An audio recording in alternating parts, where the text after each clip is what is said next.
Tapi orang ini tidak terasa secara fisik sampai mukul-mukul dada. Karena di dalam hatinya dia nggak tahan. Aku kok bisa begini ya? Aduh, aku kok bisa begitu? Dia pukul-pukul dadanya sepertinya. Aku memukul-mukul. Pernah nggak kita merasa gitu? Alias menyesal. Pernah nggak kita itu menyesal sampai nggak berani melihat wajah kita sendiri di cermin? Mungkin setelah kita marah-marah sama keluarga, mungkin setelah kita berbuat dosa, mungkin setelah kita jatuh ke dalam kebiasaan lama. Kalau Anda belum subscribe di channel ini, segera supaya Anda bisa mengikuti terus rema-rema dari Roh Kudus ya.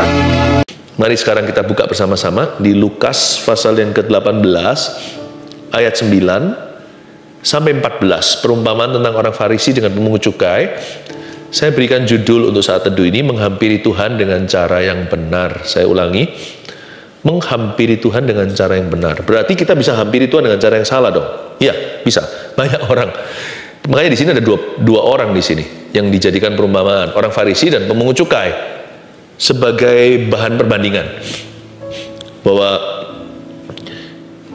ada sebagian orang itu kelihatannya sedang berdoa, padahal dia tidak menghampiri Allah.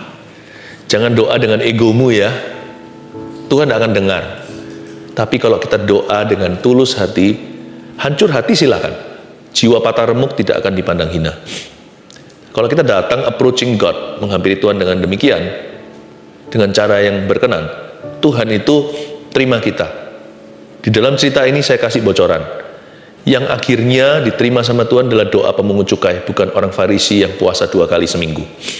Saya bacakan dulu ayat 9. Dan kepada beberapa orang yang menganggap dirinya benar dan memandang rendah semua orang lain, Yesus mengatakan perumpamaan ini.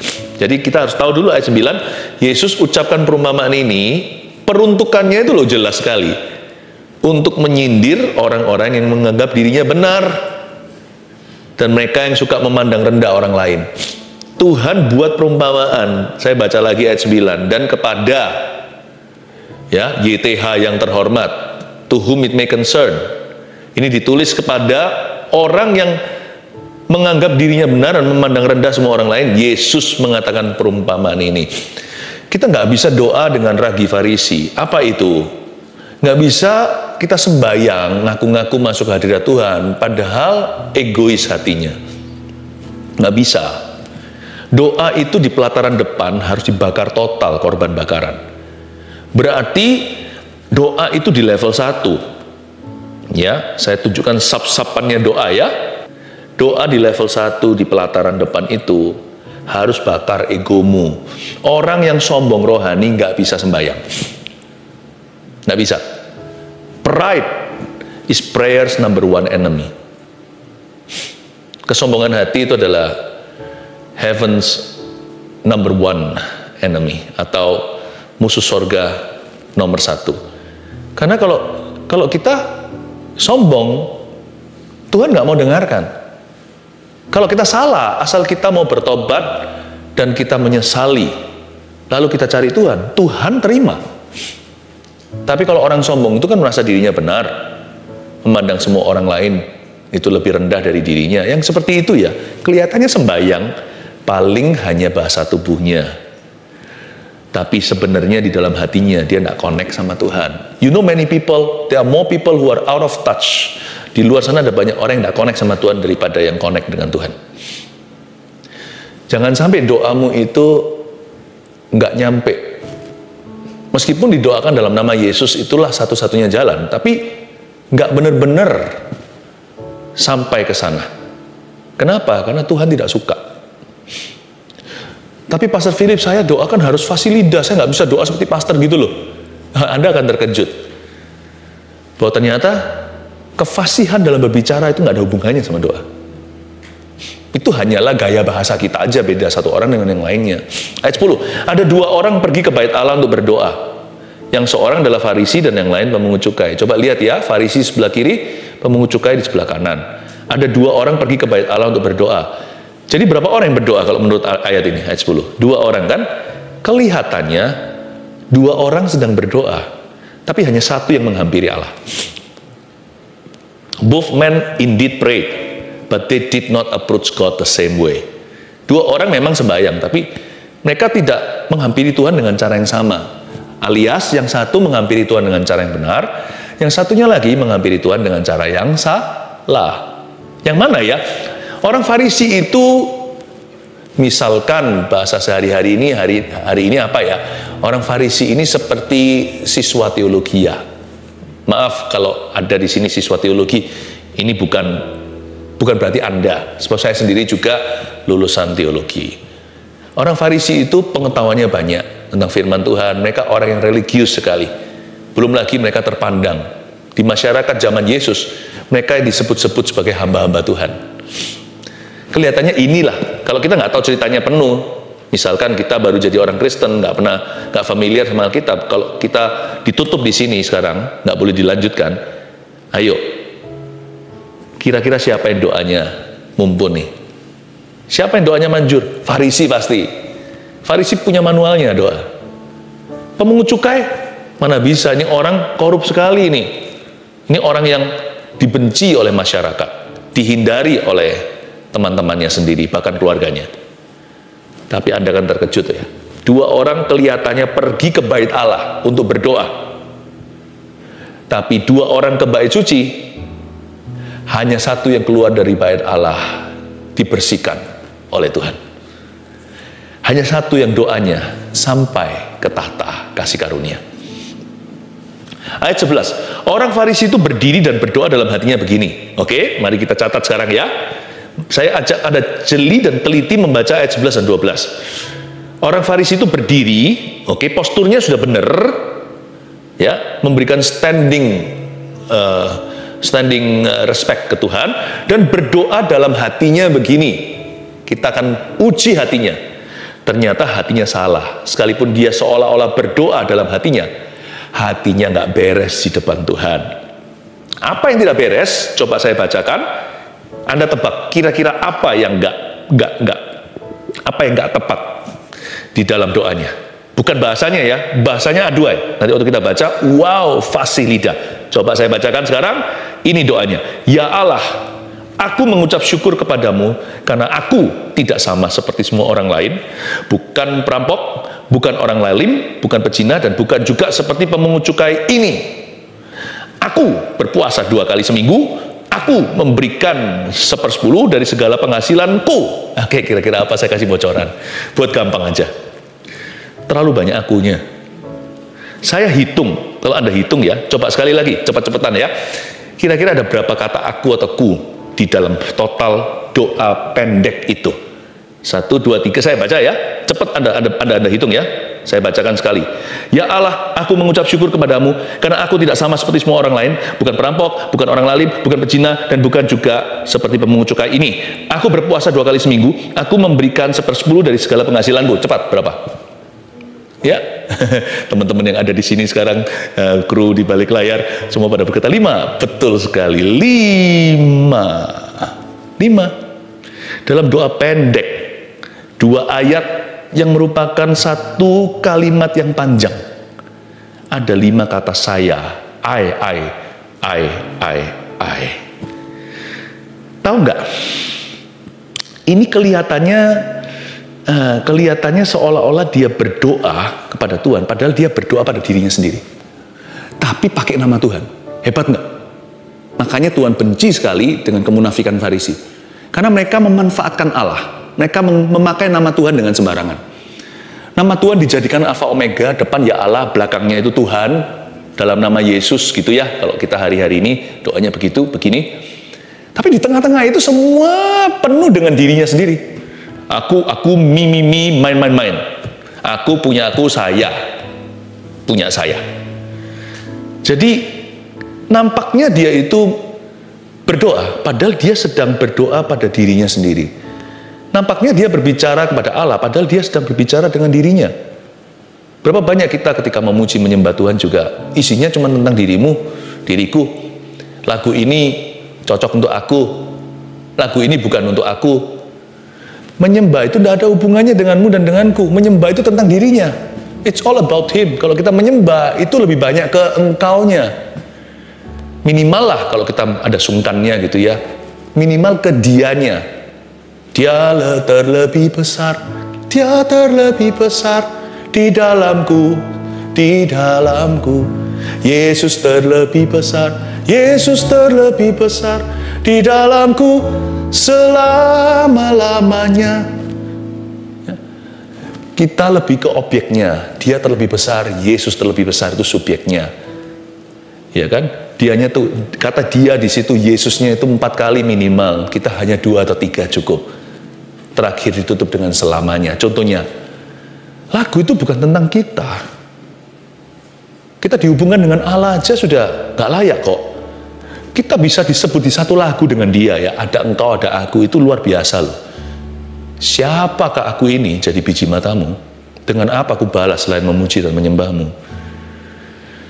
Berapa kali kita kalau sering kali punya kita pun kebiasaan, kita ke gereja juga lihat, ini lagunya cocok untuk aku, nggak cocok. Datang untuk menyembah, lagu nomor 2.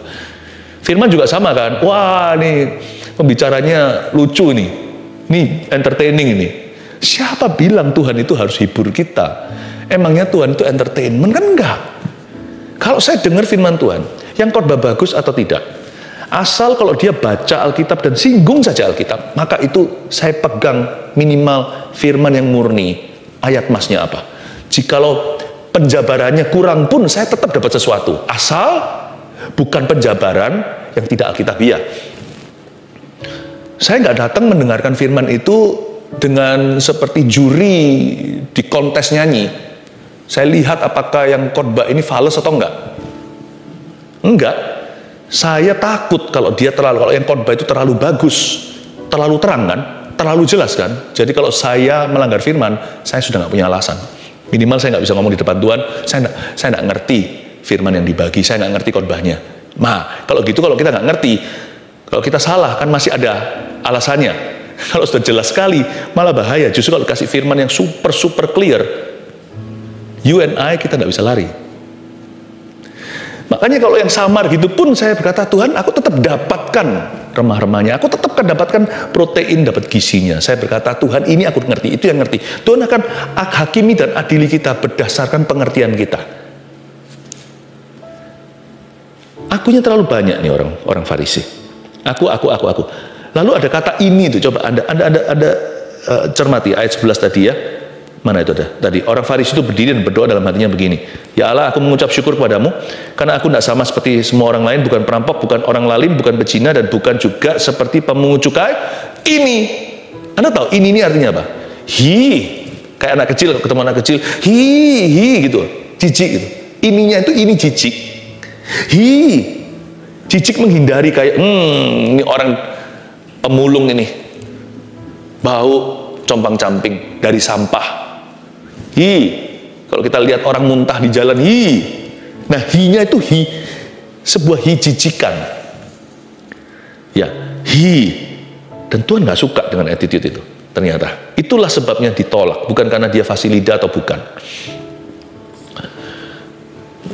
Dan dia berpuasa sih. Ayat 12, aku berpuasa 2 kali seminggu. Memang orang-orang Farisi itu, orang-orang Yahudi yang ortodoks begitu, mereka berpuasa Senin Kamis. Mereka berpuasa di hari kedua, minggu itu. Hari pertamanya kita itu hari Senin kan. Tapi kalau hari mereka, hari pertama itu Minggu. Sabtu itu Sabatnya. Jadi mereka itu puasanya itu Senin dan Kamis, Monday and Thursdays. Karena itulah waktu yang mereka yakini sebagai waktu Musa naik gunung dan turun membawa Tauratnya. Senin naik, Kamis turun. Mereka berarti orang Farisi ini orang yang taat sama tradisi. Orang yang perfect performanya. Tapi Tuhan nggak peduli. Kalau kamu berani gituin saudaramu, Tuhan juga akan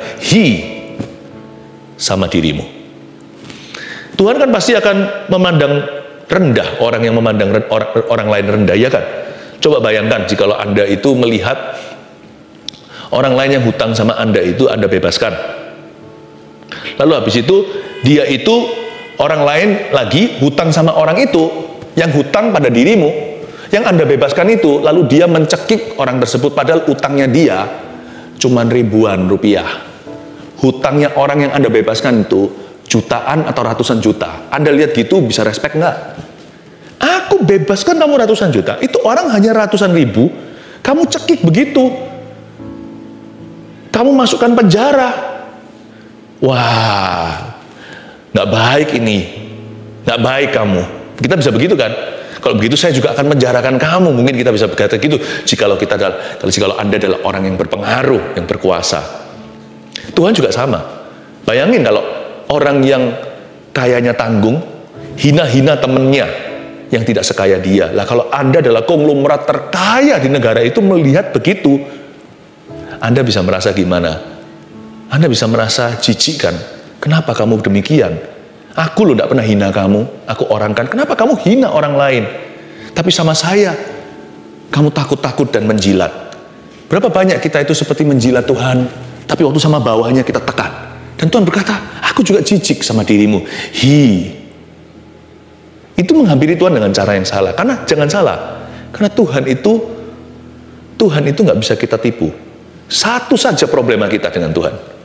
Tuhan Maha tahu, masalahnya gitu. Kalau kita nggak tahu kan, luar dalam, depan belakang. Kalau Tuhan itu begini, di koin yang sama itu menghadap ke dia bisa lihat koin hadapan belakangnya, dia bisa lihat sisi satunya. Tuhan itu melihat dua-dua tanpa tukar bayangan. Ajaib Tuhan. Makanya itu kalau kita menghampiri Tuhan, mesti dengan sikap hati yang benar. Nanti saya kasih rangkumannya, tenang aja. Kita nge-flow dulu ya. Ayat berapa ini sekarang? 13 sekarang ya. Tetapi pemungut cukai itu berdiri jauh-jauh. Nah sekarang giliran lakon kedua. Malah justru lakon sesungguhnya. Tetapi pemungut cukai itu berdiri jauh-jauh. Dia ngerti dia salah lah. Dia tahu lah bahwa dia di dunia abu-abu. Dia tahu bahwa seringkali dia kompromi dan kadang-kadang jahat lagi. Tapi dia itu sebenarnya masih ada rasa sungkan sama Tuhan, ada takutnya. Jadi dia kalau datang ke gereja itu perasaan nggak bersih itu ada. Jadi orang ini masih tidak bisa menipu hati nuraninya. Jadi dia datang, pemungut cukai itu ke bait suci berdiri jauh-jauh. Bahkan ia tidak berani menengadah ke langit, melainkan ia memukul diri dan berkata. Kata memukul sini itu memukul-mukul. Jadi ini majemuk, memukul sini itu repetisi. Jadi dia bukan hanya memukul diri, aduh gitu. Enggak, dia memukul terus. Ini bukan mengajarkan kepada kita bahwa kita boleh melakukan ini. Tapi orang ini tidak terasa secara fisik sampai mukul-mukul dada. Karena di dalam hatinya dia nggak tahan. Aku kok bisa begini ya? Aduh, aku kok bisa begitu? Dia pukul-pukul dadanya sepertinya. Aku memukul-mukul. Pernah nggak kita merasa gitu? Alias menyesal. Pernah nggak kita itu menyesal sampai nggak berani melihat wajah kita sendiri di cermin? Mungkin setelah kita marah-marah sama keluarga, mungkin setelah kita berbuat dosa, mungkin setelah kita jatuh ke dalam kebiasaan lama, atau mungkin karena kita keceplosan atau ya kebobolan di depan umum, lalu habis itu kita melakukan sesuatu yang merugikan semua dan sulit ditarik, udah menjadi reputasi dan sudah menjadi kerusakannya sudah terjadi. Pernah nggak? Rasanya kalau kita di shower ya, udah di waktu lagi mandi sendiri itu rasanya nggak mau keluar, rasanya di dalam air itu sudah forever gitu. Kalau bisa air ini membuat aku leleh jikalau aku es batu, lalu lenyaplah aku. Pengen begitu, aku ingin lari ke tempat terbitnya fajar, aku ingin lari ke situ, ke bawah orang mati atau ke tempat yang tinggi. Tapi kemanakah aku dapat pergi menjauhi rohmu Tuhan? Perasaan itu loh, perasaan memukul-mukul itu perasaan I'm not worthy. Aku menyesal sekali, andai kata aku masih bisa kembali ke hari esok. Yesterday, all my troubles seem so far away. Semua masalahku di kemarin itu rasanya jauh ya, tapi setelah aku melakukan itu, aku tidak bisa kembali. Anda merasa stagnasi dengan kesalahan sendiri? Ini pemungut cukai rasakan itu. Dia memukul diri sendiri serta berkata, mari kita lihat perkataannya. Ya Allah, kasihanilah aku orang berdosa ini. Nah, pakai kata ini juga nih. Tapi ini kali ini dia bukan jijik sama siapa-siapa. Dia jijik sama diri sendiri. Lebih tepatnya, dia jijik sama perbuatannya. Dia berkata, ya Allah, kasihanilah aku orang berdosa ini. Kata ini itu sama dengan ininya Farisi, hanya alamatnya beda. Si Farisi ditujukan ke pemungut cukai. Si pemungut cukai, ini itu ditujukan pada diri sendiri. Tapi dia nggak bunuh diri seperti Yudas Iskariot. Bunuh diri itu kebodohan lagi, karena dia lari dari responsibility, dari tanggung jawab. Dia enggak, dia datang ke bait suci. Yudas bunuh diri, dia keluar dari bait Allah, Yudas gantung diri. Tapi kalau orang nih masuk ke bait suci dan dia menghadapi Tuhan dengan kesalahannya, makanya Tuhan respect. Gitu sama diri sendiri, tapi dia nggak bunuh diri, melainkan dia berkata, Tuhan, aku ngaku salah.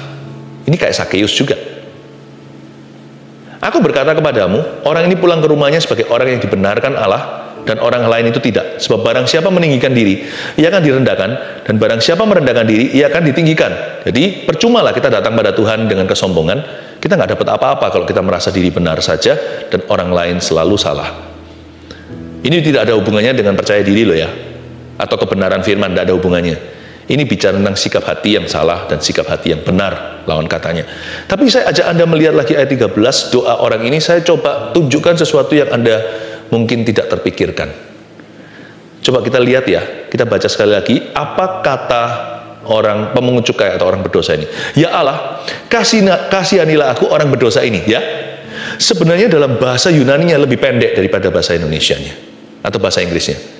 Dan tidak ada penyambungan kata, kira-kira begitulah ya. Dalam Greek-nya, Yunani-nya, dia itu, the words are not only much less, kata-katanya bukan hanya lebih pendek, tapi terkesan terpatah-patah. Jadi bunyinya seharusnya begini, God, mercy, sin, forgive. Terkesan seperti tidak fasih lidahnya, atau mungkin gara-gara dia sesegukan menangis. Atau saking hebohnya dia meratap. Orang nangis sambil bicara itu kan susah, ya kan? Pernah lihat nggak orang lagi nangisnya deras, lalu dia coba jelaskan sesuatu, atau dia coba berdoa kan, gimana? Jadi bunyinya begini kira-kira ya, kalau dengan tangisan ya, misalkan, Allah, sorry, dosa, ampuni, kasihani. Seolah-olah God, mercy, kata kasihani itu atonement, atau dalam itu kata dia pakai kata kasihanilah itu pendamaian dengan Allah. Allah, sorry, salah, ampuni, dosa. Ini ngomong apa sih? Kita kadang mikir, nggak bisa doa nggak sih orang ini? Nggak fasih. Karena sebenarnya kata-kata ya Allah, kasihanilah aku orang berdosa ini dalam tulisan patah-patah. Selain patah-patah, putus-putus, dan juga pendek sekali. Sin, forgive me. Dosa, ampuni saya. Allah. Aduh, kayak bayi, gak bisa ngomong, kayak batita atau balita. Tapi ini didengar Tuhan. Tuhan ngerti, langsung masuk. Kata atonement, pendamaian itu langsung Tuhan tangkap. Dan Yesus berkata, orang ini pulang ke rumahnya, dapat atonement atau didamaikan dengan Allah. Siapa yang selama ini kita selalu alasan gak bisa berdoa, gara-gara gak fasih lidah? Nah ini, contoh fasih lidah yang tidak didengar, yaitu si orang Farisi, dan tidak fasih sama sekali yang didengarkan oleh Tuhan Yesus. Bahkan penuh dengan air mata, bercampur kata-kata, gak jelas keluarnya. Tetap Tuhan mengerti dan Tuhan damaikan hatinya.